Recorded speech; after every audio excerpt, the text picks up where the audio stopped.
ফেনীর ফুলগাজী উপজেলার আনন্দপুর থেকে বন্যা কবলিতদের উদ্ধারে নেমেছে সেনাবাহিনী। বিষয়টি নিশ্চিত করেছেন জেলা প্রশাসক শাহিনা আক্তার। তিনি বলেন, দুপুরে দুর্গত এলাকায় উদ্ধার অভিযানে নামে সেনাবাহিনী। এছাড়া জরুরি পরিস্থিতি মোকাবেলায় প্রস্তুত রাখা হয়েছে সশস্ত্র বাহিনীর হেলিকপ্টারও। বৈরী আবহাওয়ার কারণে হেলিকপ্টারে উদ্ধার শুরু করা যায়নি। পরে ৬টি স্পিড বোটে বন্যা কবলিত এলাকায় উদ্ধার তৎপরতা শুরু করেন সেনা সদস্যরা। এরই মধ্যে ৩ শতাধিক মানুষকে নিরাপদ আশ্রয়ে সরিয়ে নেওয়া হয়েছে।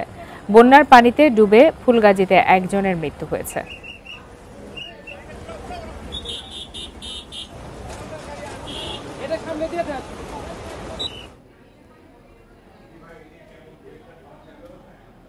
সার্বিক পরিস্থিতি নিয়ে জানাতে এই মুহূর্তে ফেনী থেকে যোগ দিয়েছেন সহকর্মী সমীর উদ্দিন। সরাসরি চলে যাচ্ছে তার কাছে।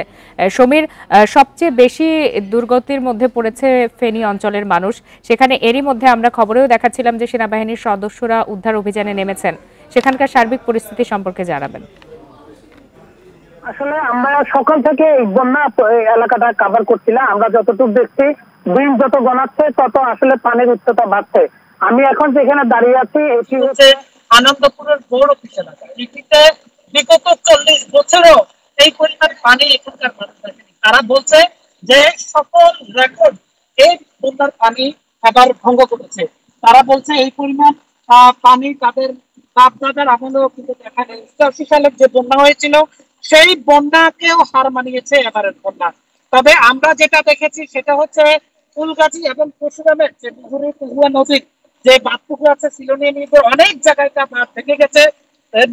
নদীর পাড়ের যে মানুষ তারা শুধু কান্নাজনিত কণ্ঠ, তারা বলছে তাদেরকে শুধু রেস্কিউ করার জন্য, বাঁচানোর জন্য। তবে সেনাবাহিনীর ৬টি বোট এসেছে এদেরকে উদ্ধার করার জন্য। তবে পানির যে পরিমাণ উচ্চতা আছে সেই পরিমাণ উচ্চতাতে সেনাবাহিনী কাজ করতে ব্যস্ত হচ্ছে। তারা জেলা প্রশাসন বলছে বৈরী আবহাওয়ার কারণে সশস্ত্র বাহিনীর যে কন্ডিশন সেগুলো তারা এখনো উদ্ধার কাজ করতে পারেনি। তবে এখন যে বিষয়টা হচ্ছে এই এখন শুকনো খাবার এবং তাদেরকে রেস্কিউ করাটা হচ্ছে সবচেয়ে গুরুত্বপূর্ণ বিষয় বলে আমাদেরকে জেলা প্রশাসন জানিয়েছে। জেলা প্রশাসন বলছে যত দ্রুত সম্ভব যে বন্যা কবলিত এলাকার যারা আছে তাদেরকে তারা রেস্কিউ করবেন। এই কাজ করার জন্য তাদের যে টিম, সেই টিমগুলো তারা কার্যক্রম চালাচ্ছে। কারণ আমরা যেটা দেখেছি যে এখন মানুষকে যে কষ্ট সেটি হচ্ছে তাদের যে শুকনো খাবার, শুকনো পানি, এই শুকনো পানিগুলো তাদের এখন নাই। তাদের যে গণশৌচাগার যাবে সেই পরিস্থিতি হতে না। একেবারে মানবিক বিপর্যয় নেমে আসে ফুলগাজী পরশুরামের এই অঞ্চলের মানুষগুলো। প্রত্যেকটি পরিবার এখন পানির নিচে বন্দী আছে। অনেক মানুষ আসলে এখনো তাদেরকে উদ্ধার করা সম্ভব হয়নি। তবে পানি কমলে বা এটার পরিস্থিতি উন্নতি হলে তখন বোঝা যাবে হতাহতের কি পরিমাণ অবস্থা দাঁড়িয়েছে। তবে জেলা প্রশাসন বলছে এই পর্যন্ত তারা একজনের মৃত্যুর খবর তারা জানতে পেরেছে, একজনের নিখোঁজের অবস্থা জানতে পেরেছে। তবে পরবর্তীতে কি পরিস্থিতি আমরা খোঁজ খবর রাখছি, সেটি পরবর্তী সেশনে আমরা বলতে পারবো। এই ছিল আমার কাছে ফেনী ফুলগাজীর বন্যার সর্বশেষ পরিস্থিতি। জানাচ্ছিলেন সহকর্মী সমীর উদ্দিন। আপনারা আছেন সমগ্র বাংলাদেশে। সম্পূর্ণ অটোমেটেড মেশিনে তৈরি সাপোর্ট ফাইবার গ্লাস শীট, ব্যবসা এবার হবেই হিট। টানা বৃষ্টি ও পাহাড়ি ঢলে মাইনী ও কাঁচালং নদীর পানি বেড়ে ডুবে গেছে খাগড়াছড়ি সাজেক সড়কের বিভিন্ন অংশ। এতে বন্ধ রয়েছে ওই সড়কে যান চলাচল। সাজেকে বেড়াতে গিয়ে আটকা পড়েছেন অন্তত ২৫০ পর্যটক। মঙ্গলবার বিকাল থেকে সাজেক সড়কের কবাখালী, বাঘাইহাট ও মাচালং বাজার সহ একাধিক অংশ ৫ থেকে ৬ ফুট পানির নিচে তলিয়ে যায়। এখনও অপরিবর্তিত দীঘিনালার পরিস্থিতি। পানিতে ডুবে আছে মেরুং ও কবাখালী ইউনিয়নের ৩০টি গ্রাম। পাহাড়ি ঢলে দীঘিনালা লংগদু সড়কের হেডকোয়ার্টার এলাকায় সড়ক ডুবে রাঙামাটির লংগদুর সাথে যোগাযোগ বন্ধ রয়েছে। এছাড়া পাহাড় ধসের কারণে খাগড়াছড়ির মহালছড়ি জালিয়াপাড়া সড়কেও বন্ধ আছে যানবাহন চলাচল। এদিকে চেঙ্গি নদীর পানি কমে যাওয়ায় সদর উপজেলা থেকে নামতে শুরু করেছে পানি। টানা ২-৩ দিন বৃষ্টি হওয়ার কারণে পাহাড়ি ঢল, এইসব জলবদ্ধতার কারণে পানি ওঠার কারণে মানুষের দুরবস্থা। এখনো প্রশাসন থেকে কোনো আশ্বাস দেওয়া হয় না যে কিছু একটা দিবে। সবার এখানে যে বাড়িঘরগুলো আছে সবগুলো ডুবে গেছে। অন্যবার থেকে এবার পানিটা একটু মাত্রা বেশি। এ বিষয়ে আরো বিস্তারিত জানাতে এবারে খাগড়াছড়ি থেকে যোগ দিয়েছেন সহকর্মী সমীর মল্লিক। সমীর মল্লিক, বলা যায় যে খাগড়াছড়ি এক প্রকার যোগাযোগ বিচ্ছিন্ন অবস্থায় রয়েছে এবং এরই মধ্যে এই জলাবদ্ধতা, ভারী বর্ষণে মানবিক বিপর্যয় নেমে এসেছে সেখানকার মানুষের। আর পর্যটকরা আটকা পড়েছেন অনেকে, তাদের জন্য আলাদা করে কোনো ধরনের ব্যবস্থা নেওয়া হয়েছে কিনা এখন পর্যন্ত?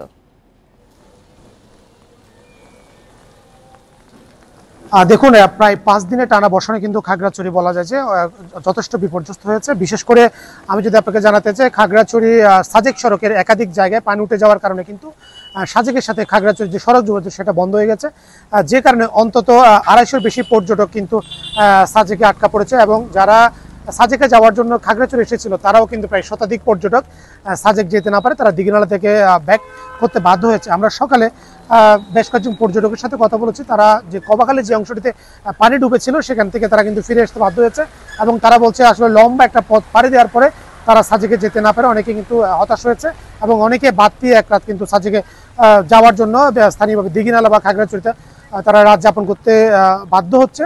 এবং একই সাথে আমি আপনাকে জানাই খাগড়াছড়ির 30টি গ্রাম, বিশেষ করে খাগড়াছড়ির দিঘিনালা, মেরুং এবং কবাখালী ইউনিয়নের 30 থেকে 35টি গ্রাম কিন্তু এই মুহূর্তে পানিতে ডুবেছে এবং সবচেয়ে বেশি ক্ষতিগ্রস্ত হচ্ছে মেরুং ইউনিয়নটি। এটি বলা যায় যে পুরো এলাকাটি কিন্তু এখন এই মুহূর্তে কিন্তু পানিবন্দী অবস্থায় আছে এবং মেরুংয়ে পানি উঠে যাওয়ার কারণে লংগদুর সাথে যে খাগড়াছড়ি সড়ক যোগাযোগ সেটা কিন্তু গতকাল থেকে বন্ধ রয়েছে। অর্থাৎ 2 দিন ধরে বলা যায় যে খাগড়াছড়ির সাথে লংগদুর যে সড়ক যোগাযোগ সেটা বন্ধ রয়েছে। আজকে দুপুরের দিকে খাগড়াছড়ি মহালছড়ি যে সিন্দুকছড়ি যে সড়কটি রয়েছে সেখানে কিন্তু পাহাড়ের মাটি ধসে সড়কের উপর উঠে যাওয়ার কারণে বেশ কিছু এলাকায় কিন্তু পাহাড় ধস হয়েছে, যে কারণে মহালছড়ির সাথে জালিয়াপাড়া যে সড়ক যোগাযোগ সেটা বন্ধ ছিল। পরবর্তীতে সড়ক ও জনপথ বিভাগ তাদের জনবল দিয়ে মাটি সরিয়ে যান চলাচল উপযোগী করেছে। তবে এখন পর্যন্ত যে অবস্থা দেখছি আমরা, বৃষ্টি ধারাবাহিকভাবে হচ্ছে, সেক্ষেত্রে পাহাড়ি ঢাল এবং টানা বর্ষণের কারণে মানুষের যে ভোগান্তি এবং বন্যা দুর্গত কবলিত যে হওয়ার এলাকাগুলো সেটা আরও পরিধি বাড়তে পারে। তবে জেলা প্রশাসন এবং ইউনিয়ন পরিষদ এবং একই সাথে জেলা বিএনপির পক্ষ থেকে কিন্তু গতকালকে রাতে ত্রাণ দেওয়া হয়েছে এবং আজকেও আমরা দেখছি বিভিন্ন সামাজিক সংগঠনের পক্ষ থেকে যারা বন্যা দুর্গত রয়েছে তাদেরকে কিন্তু সহায়তা দেওয়া হচ্ছে এবং পুরো জেলায় 99টি আশ্রয়কেন্দ্র খোলা হয়েছে এবং যারা পাহাড়ের পাদদেশে বসবাস করছে তাদেরকে সরে যাওয়ার জন্য প্রশাসনিক পক্ষ থেকে মাইকিং করা হয়েছে। খাগড়াছড়ি থেকে জানাচ্ছিলেন সহকর্মী সমীর মল্লিক। রাজধানী সহ দেশের বিভিন্ন স্থানে সকালে বৃষ্টি হয়েছে, এতে বিপাকে পড়েন অফিস ও স্কুলগামীরা। আবহাওয়ার পূর্বাভাসে বলা হয়েছে সক্রিয় মৌসুমী বায়ু উত্তর বঙ্গোপসাগরে প্রবল অবস্থায় রয়েছে। এর প্রভাবে ঢাকা, চট্টগ্রাম, খুলনা সহ 12 জেলায় আজ ঝোড়ো হাওয়া সহ বজ্রবৃষ্টি হতে পারে, কোথাও কোথাও হতে পারে ভারী বৃষ্টি। এসব জেলার দক্ষিণ পূর্ব দিক দিয়ে ঘন্টায় 45 থেকে 60 কিলোমিটার বেগে ঝোড়ো হাওয়া বয়ে যেতে পারে। 12 জেলার নদী বন্দরগুলোয় 1 নম্বর সতর্ক সংকেত জারি রয়েছে। মঙ্গলবার দেশের সর্বোচ্চ বৃষ্টি রেকর্ড করা হয় সিলেটে 221 মিলিমিটার।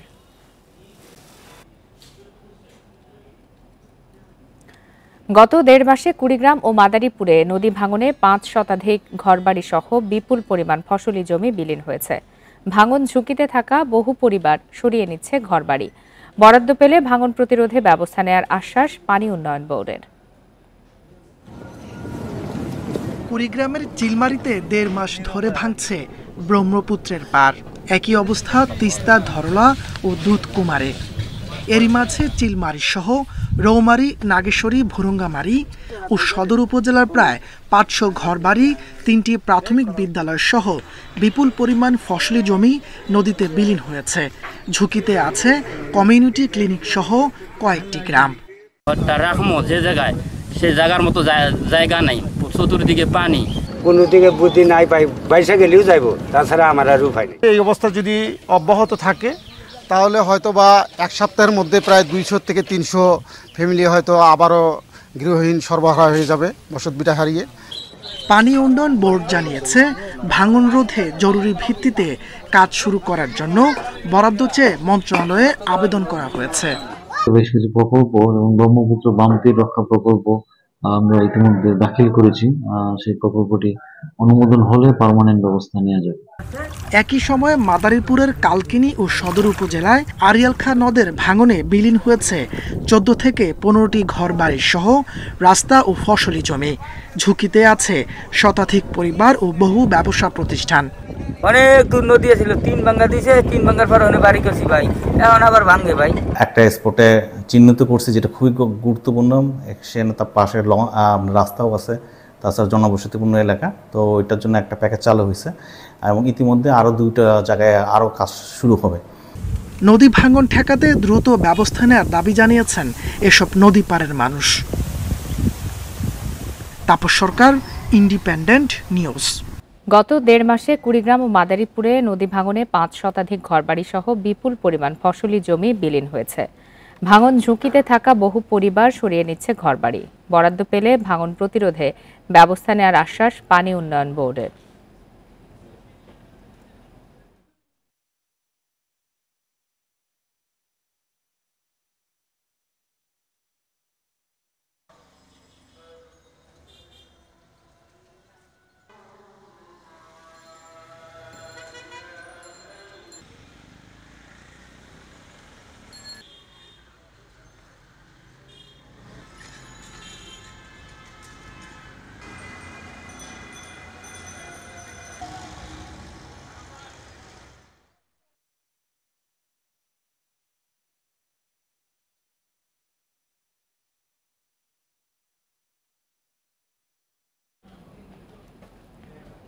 দেশের সব বিশ্ববিদ্যালয়ে র্যাগিং বন্ধে নীতিমালা বাস্তবায়নের নির্দেশ দিয়েছে হাইকোর্ট। এ বিষয়ে করা এক রিট আবেদন নিষ্পত্তি করে বুধবার বিচারপতি নাইমা হায়দার ও বিচারপতি শশাঙ্ক শেখর সরকারের দ্বৈত বেঞ্চ এই আদেশ দেন। এর আগে 2020 সালে আবরার ফাহাদ সহ বিভিন্ন র্যাগিংয়ের ঘটনা উল্লেখ করে তা বন্ধে নীতিমালা প্রণয়নের বিষয়ে রিট করেন সুপ্রিম কোর্টের আইনজীবী ইশরাত হাসান। আবেদনের শুনানি নিয়ে সব বিশ্ববিদ্যালয় এবং বিশ্ববিদ্যালয় কলেজগুলোতে র্যাগিং প্রতিকারে অ্যান্টি র্যাগিং কমিটি গঠন করতে নির্দেশ দেয় হাইকোর্ট। পরে 2023 সালে নীতিমালা প্রণয়ন করে প্রজ্ঞাপন জারি করে শিক্ষা মন্ত্রণালয়।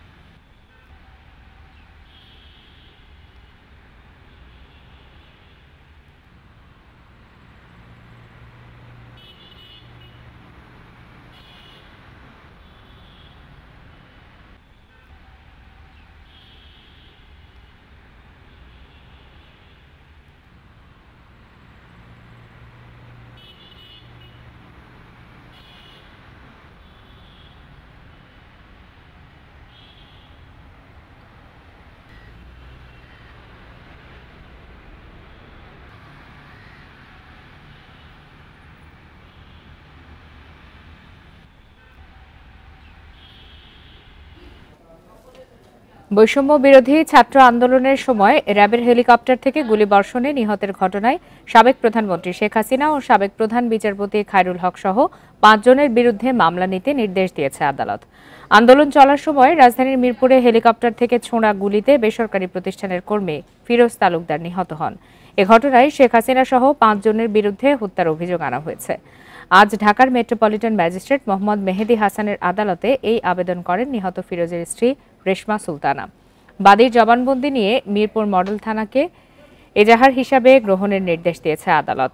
মামলায় অন্য অভিযুক্তরা হলেন সাবেক সেতুমন্ত্রী ওবায়দুল কাদের, স্বরাষ্ট্রমন্ত্রী আসাদুজ্জামান কামাল ও সাবেক আইজিপি চৌধুরী আব্দুল্লাহ আল মামুন।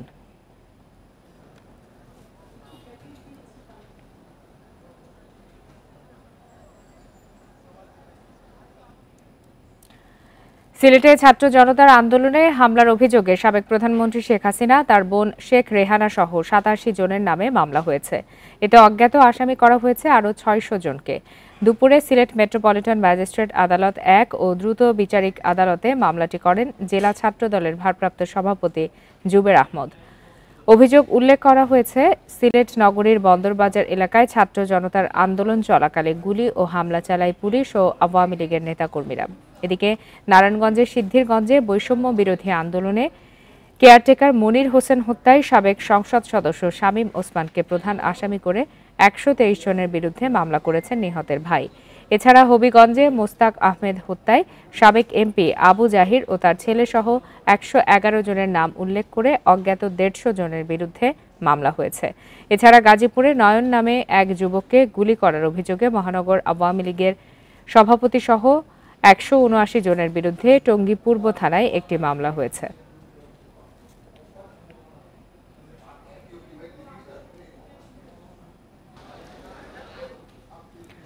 সাতক্ষীরার আগারদাড়ি ইউনিয়নের সাবেক ইউপি চেয়ারম্যান আনারুল ইসলামকে হত্যার অভিযোগে তৎকালীন পুলিশ সুপার চৌধুরী মঞ্জুরুল কবির ও জেলা আওয়ামী লীগের সাধারণ সম্পাদক নজরুল ইসলাম সহ 18 জনকে আসামি করে আদালতে মামলা হয়েছে। সাতক্ষীরার জ্যেষ্ঠ বিচারিক হাকিম নয়ন বড়ালের আদালতে মামলাটি করেন নিহতের ভাই জিয়ারুল ইসলাম। মামলার বিবরণে জানা যায় 2013 সালের 30 ডিসেম্বর রাতে আনারুল ইসলামকে তার কদমতলার বাড়ি থেকে ধরে নিয়ে যায় জেলা গোয়েন্দা পুলিশ। পরে তাকে পুলিশ সুপার চৌধুরী মঞ্জুল কবিরের নির্দেশে সদর উপজেলার শিকড়ি এলাকায় নিয়ে হত্যা করে ক্রসফায়ারের নাটক সাজায়। বাদীপক্ষের আইনজীবী ABM সেলিম জানান, আদালতে মামলাটি সদর থানার ওসিকে এজাহার হিসাবে নিতে নির্দেশ দিয়েছেন।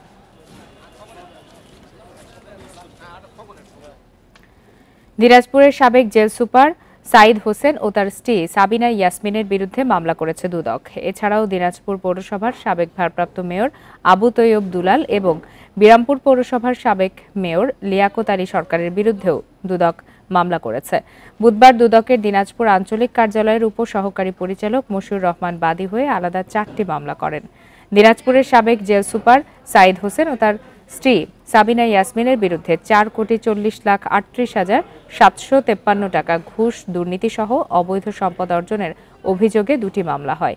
বিরামপুর পৌরসভার সাবেক মেয়র লিয়াকত আলী সরকারের বিরুদ্ধে হাট বাজার থেকে খাস আদায়ের নামে 4,13,10,580 টাকা আত্মসাৎ এবং টেন্ডারে অনিয়মের অভিযোগে মামলা হয়েছে। এছাড়া দিনাজপুর পৌরসভার সাবেক ভারপ্রাপ্ত মেয়র আবু তৈয়ব আলী দুলালের বিরুদ্ধে 13,40,305 টাকা জ্ঞাত আয় বহির্ভূত সম্পদ অর্জনের অভিযোগে মামলা হয়েছে।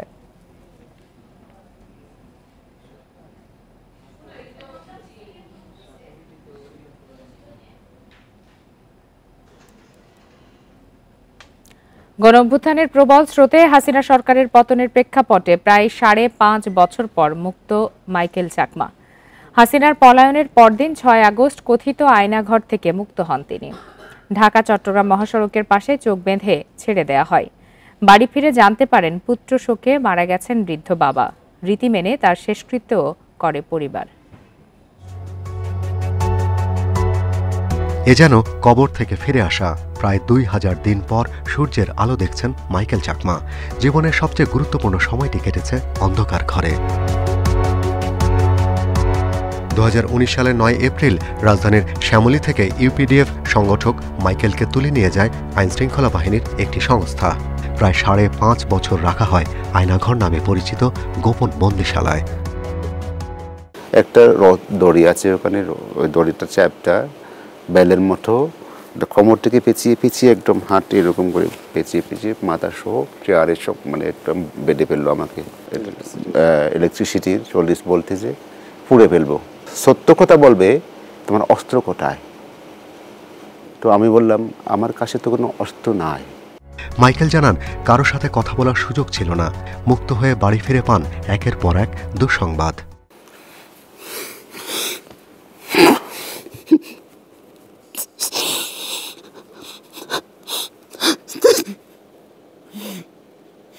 তারপর বড় বোনকে যখন ফোন দিলাম, সে যখন কান্না শুরু করলো, তখন বুঝতে পারলাম বাবা আর দুনিয়ায় নাই। আমি যে ফিরে আসবো সেটাও তাদের বিশ্বাস করতে পারছিল না।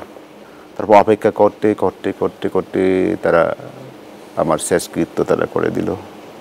বন্দিশালার দুঃসহ স্মৃতি তাড়িয়ে বেড়ায় মাইকেলকে। অসহ্য মানসিক যন্ত্রণা নিয়ে বেঁচে আছেন তিনি। চশমাটা খুললে আমি এই কিছু দেখছি না। এটা আমার চোখ অনেক খারাপ হয়ে গেছে। ওই জায়গায় ঘুমাতেই পারি না আমি। একটা শব্দ শুনলে যেন ওই শব্দ থেকে কীরকম একটা আরও নানা রকম শব্দ আমার কানে আসে। খুব ঘুম ভাঙলে আর ঘুম হয় না। এখনই রাজনীতিতে ফেরার সিদ্ধান্ত না নিলেও নিজ সংগ্রামী জীবন নিয়ে লিখতে চান Michael Chakma. Shahriar Anirban, independent news, Dhaka. লক্ষ্মীপুরে মহাসড়ক ও জেলার আঞ্চলিক সড়কে প্রায় প্রতিদিনই ঘটছে দুর্ঘটনা। গত 2 মাসে এসব ঘটনায় জেলায় প্রাণ হারিয়েছেন 18 জন। স্থানীয়দের অভিযোগ, অদক্ষ ও কম বয়সী চালক, অনিয়ন্ত্রিত গতি এবং ট্রাফিক নিয়ম না মানায় বড় কারণ। সড়ক দুর্ঘটনা রোধে জনসচেতনতার বিকল্প নেই বলছেন সংশ্লিষ্ট কর্মকর্তারা। লক্ষ্মীপুর ঢাকা মহাসড়ক, মজু চৌধুরী, রায়পুর, রামগতি ও রামগঞ্জের বিভিন্ন আঞ্চলিক সড়কে প্রতিনিয়তই ঘটছে দুর্ঘটনা। একের পর এক এসব ঘটনায় উদ্বেগ ও উৎকণ্ঠা বেড়েছে সাধারণ মানুষের। অদক্ষ চালক, ফিটনেসবিহীন গাড়ি, ট্রাফিক নিয়ম না মানা এবং অনিয়ন্ত্রিত দ্রুতগতির কারণে দুর্ঘটনা বাড়ছে বলে দাবি স্থানীয়দের। ড্রাইভিং লাইসেন্স নেই, অদক্ষ ড্রাইভার, তারা কোনো নিয়ম কানুন মানে না। অনভিজ্ঞ ড্রাইভার, এরা বেপরোয়া গাড়ি চালায়, কোনো ট্রাফিক সিগন্যাল মানে না। পথচারীর জন্য জায়গা না কারণে লক্ষ্মীপুর সবচেয়ে দুর্ঘটনা ঘটে। দুর্ঘটনা রোধে চালকদের সতর্কতা এবং ট্রাফিক নিয়ম মেনে গাড়ি চালানোর জন্য বলা হলেও তা মানছেন না অনেকে। এজন্য ভ্রাম্যমাণ আদালত পরিচালনা করা হচ্ছে বলে জানায় বিআরটিএ। বিভিন্ন শ্রেণীর মোটরযানের বিরুদ্ধে আমরা প্রয়োজনীয় কাগজপত্র না থাকলে, ফিটনেসের মেয়াদ উত্তীর্ণ গাড়ি, গতিসীমা অতিক্রান্ত হয়ে গেলে সেটার বিরুদ্ধে আমরা প্রতিনিয়ত মোবাইল কোর্টের মাধ্যমে ব্যবস্থা গ্রহণ করতেছি। চলন্ত অবস্থায় মোবাইল বা হেডফোন ব্যবহার করা, বিপজ্জনক ওভারটেকিং এবং পথচারীদের অসতর্কতাও দুর্ঘটনার কারণ। এজন্য সচেতনতার বিকল্প নেই বলছে পুলিশ। অপ্রাপ্তবয়স্ক চালক বা অতিরিক্ত বোঝাই গাড়ি চালানোর বিষয়ে যে ট্রাফিক রুল অনুযায়ী যে বিধান, সে অনুযায়ী ব্যবস্থা নিচ্ছে এবং এটা অব্যাহত আছে। লক্ষ্মীপুরে গত এক বছরে সড়ক দুর্ঘটনায় প্রাণ গেছে শতাধিক মানুষের, আহত হয়েছেন 2 শতাধিক। Independent news. তিস্তা সহ অভিন্ন নদী নিয়ে ভারতের সাথে অন্তর্বর্তীকালীন সরকারের কথা বলবে বলে জানিয়েছেন পরিবেশ, বন ও জলবায়ু পরিবর্তন মন্ত্রণালয়ের উপদেষ্টা সৈয়দা রেজওয়ানা হাসান। দুপুরে সচিবালয়ে সাংবাদিকদের কথা জানান তিনি। সৈয়দা রেজওয়ানা হাসান বলেন, তিস্তা পাড়ের মানুষের সঙ্গে কথা বলে তাদের প্রত্যাশার কথা জানা হবে। পরে ভারতের সাথে বন্ধুত্বপূর্ণ সম্পর্ক টিকিয়ে রেখেই দেশের মানুষের অধিকার নিয়ে হবে আলোচনা। আন্তর্জাতিক মহলেও বিষয়গুলো তুলে ধরা হবে। অধিকারের কথা বলতে বাংলাদেশ পিছপা হবে না বলেও জানান সৈয়দা রেজওয়ানা হাসান। পরে তিনি নতুন করে কোনো ইটভাটার লাইসেন্স না দেওয়ার নীতিগত সিদ্ধান্ত গ্রহণ করা হয়েছে বলে জানান।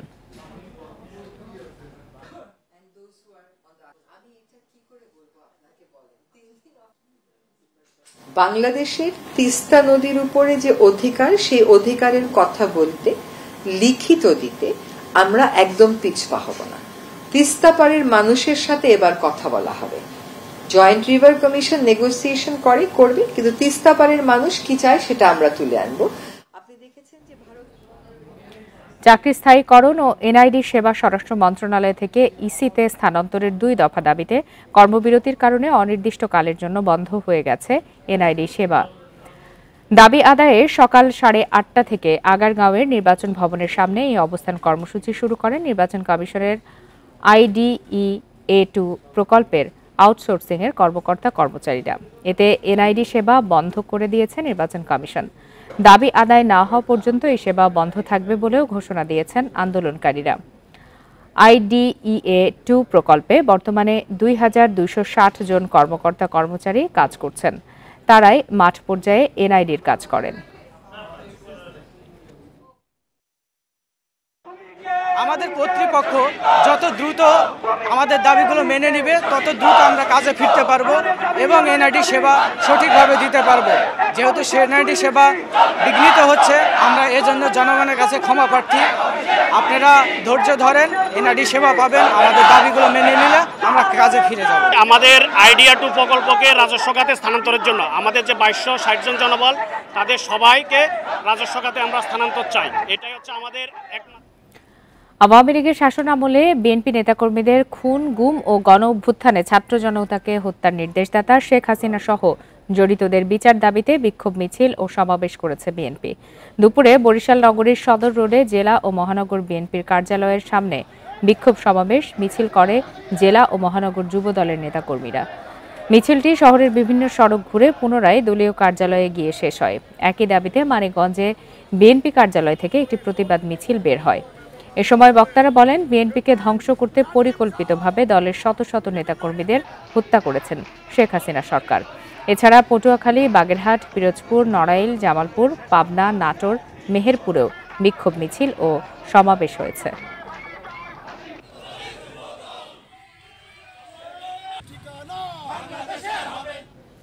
আপনারা আছেন সমগ্র বাংলাদেশে। স্টিকি থিনার, কাঠ গাড়ি অথবা বাড়ি সব রঙে কার্যকরী। গোপালগঞ্জে বঙ্গবন্ধু শেখ মুজিবুর রহমানের সমাধিতে শ্রদ্ধা নিবেদন সহ নানা কর্মসূচির মধ্য দিয়ে ২১ আগস্ট গ্রেনেড হামলা দিবস পালিত হয়েছে। সকালে টুঙ্গিপাড়া উপজেলা আওয়ামী লীগ বঙ্গবন্ধুর সমাধিসৌধে ফুল দিয়ে শ্রদ্ধা জানায়। পরে ছাত্রলীগ সহ বিভিন্ন সংগঠন শ্রদ্ধা জানায়। এ সময় বঙ্গবন্ধু ও তার পরিবারের সদস্য এবং ২১ আগস্ট গ্রেনেড হামলায় নিহতদের রুহের মাগফিরাত কামনা করে দোয়া করা হয়। এছাড়া জেলা ও উপজেলা আওয়ামী লীগ সহ সহযোগী সংগঠন আলোচনা সভা সহ বিভিন্ন কর্মসূচির আয়োজন করে।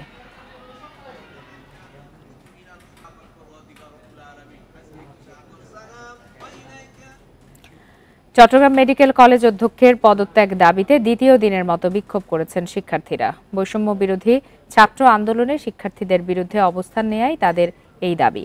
সকাল থেকে কলেজের মূল ভবনের সামনে অবস্থান নেন মেডিকেল কলেজের বিভিন্ন বর্ষের শিক্ষার্থীরা। এ সময় তারা অধ্যক্ষের পদত্যাগের দাবিতে বিভিন্ন স্লোগান দেন। শিক্ষার্থীদের দাবি, ছাত্র আন্দোলনে শিক্ষার্থীদের বিপক্ষে অবস্থান নিয়ে ক্যাম্পাসে ছাত্রলীগের নেতাকর্মীদের সাথে নিয়ে শান্তি সমাবেশ করেন অধ্যক্ষ। এমনকি আন্দোলনে অংশ নিলে হল থেকে বের করা সহ মামলার হুমকিও দিয়েছিলেন তিনি। একই সাথে তার পদত্যাগ না করা পর্যন্ত ক্লাস পরীক্ষা বর্জনের ডাক দিয়েছেন তারা। দাবি মানা না হলে কঠোর আন্দোলনের হুঁশিয়ারি দেন শিক্ষার্থীরা।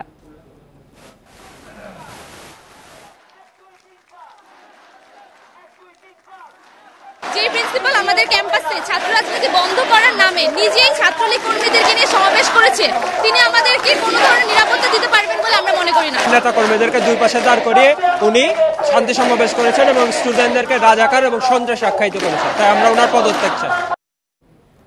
ওষুধ সংকট সহ বেশ কয়েকটি অভিযোগে জামালপুর জেনারেল হাসপাতাল পরিদর্শন করছেন বৈষম্য বিরোধী আন্দোলনের শিক্ষার্থীরা।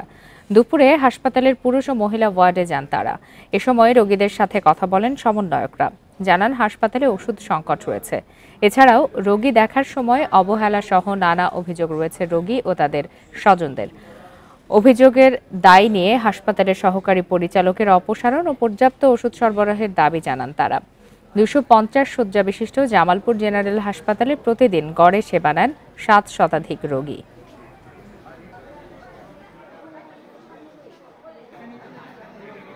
যারা যাবৎকালে বেতন পায়নি ঠিক মতো, তাদের ন্যায্য বেতনটা দেওয়া এবং তাদের মেডিসিন বা আদার্স যে সুযোগ সুবিধাগুলো সেটা ঠিক মতো তাদেরকে দেওয়া। আমাদের ওষুধের যে কারখানা সেখানে পর্যাপ্ত পরিমাণ ওষুধ নেই এবং তারা দাবি করছে যে আসলে ওষুধ রয়েছে, কিন্তু আসলে সেগুলো ওষুধ নেই। 2009 সালে পিলখানায় বিদ্রোহের ঘটনায় সাজাপ্রাপ্ত বিডিআর সদস্যদের মুক্তি ও চাকরিতে পুনর্বহালের দাবিতে যশোর ও দিনাজপুরে মানববন্ধন হয়েছে। সকালে যশোর প্রেস ক্লাবের সামনে চাকুরিচ্যুত বিডিআর সদস্যদের আয়োজনে ঘণ্টাব্যাপী মানববন্ধন অনুষ্ঠিত হয়। পরে জেলা প্রশাসক কার্যালয়ে গিয়ে স্মারকলিপি দেন তারা। নিরপরাধ চাকুরিচ্যুত বিডিআর সদস্যদের চাকরিতে পুনর্বহাল এবং নিরপরাধ বিডিআর সদস্যদের মুক্তির দাবি জানানো হয় মানববন্ধন থেকে। একই সঙ্গে তদন্ত করে 57 জন সেনা কর্মকর্তা সহ 74 বিডিআর সদস্যকে হত্যার বিচারের দাবিও জানান তারা। একই দাবিতে দিনাজপুরে মানববন্ধন করেছেন বিডিআর বিদ্রোহে অভিযুক্তদের স্বজনরা।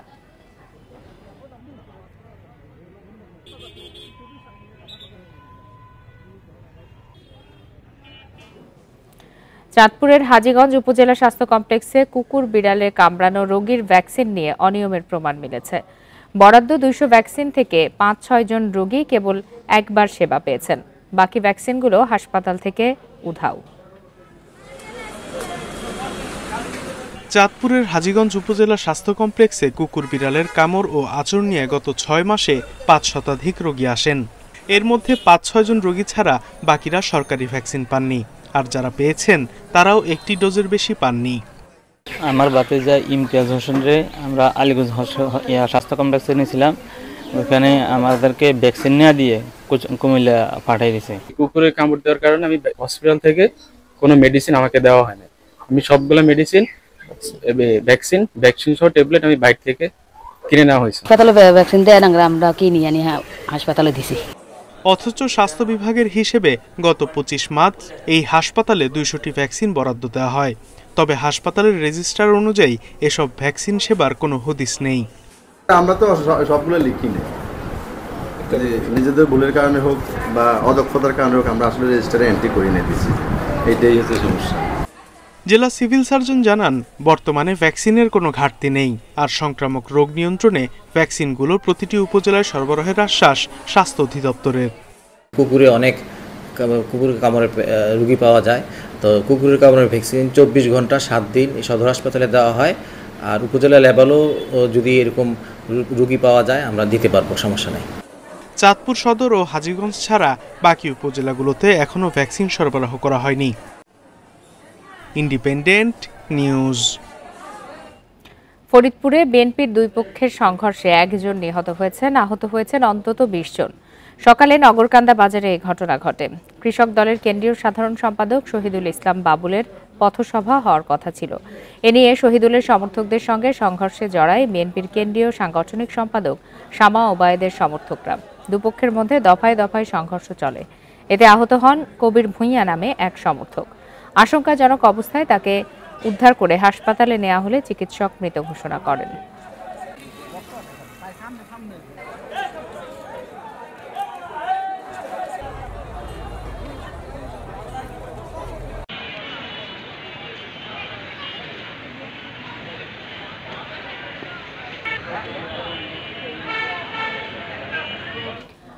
অনভিপ্রেত ঘটনার প্রেক্ষিতে স্থগিত থাকা এইচএসসি ও সমমানের পরীক্ষা বাতিলের সিদ্ধান্ত নিতে হয়েছে বলে জানিয়েছেন শিক্ষা উপদেষ্টা ওয়াহিদ উদ্দিন মাহমুদ।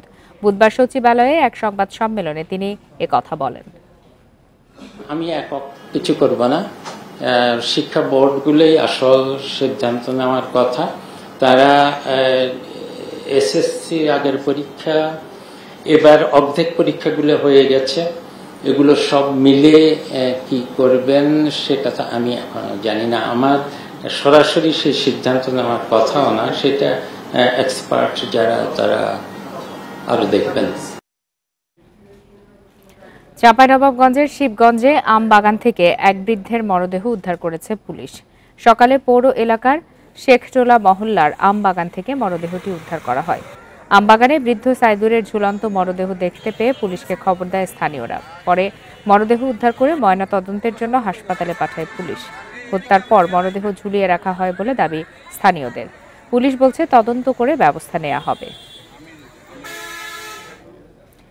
গাজীপুরের কালিয়াকৈর পৌরসভার মেয়র বিএনপি নির্বাহী কমিটির সদস্য মুজিবুর রহমানকে স্বপদে পুনর্বহালের দাবিতে সড়ক অবরোধ করে বিক্ষোভ ও প্রতিবাদ সমাবেশ করেছে শিক্ষার্থী ও এলাকাবাসী। সকালে ঢাকা-টাঙ্গাইল মহাসড়কের চন্দ্রা ত্রিমোড় এলাকায় এসব কর্মসূচি পালন করেন তারা। এলাকাবাসী জানান, দীর্ঘ 20 বছর ধরে কালিয়াকৈর পৌরসভার মেয়রের দায়িত্ব পালন করেছেন মুজিবুর রহমান। এ সময় তিনি পৌর এলাকায় ব্যাপক উন্নয়ন করেছেন।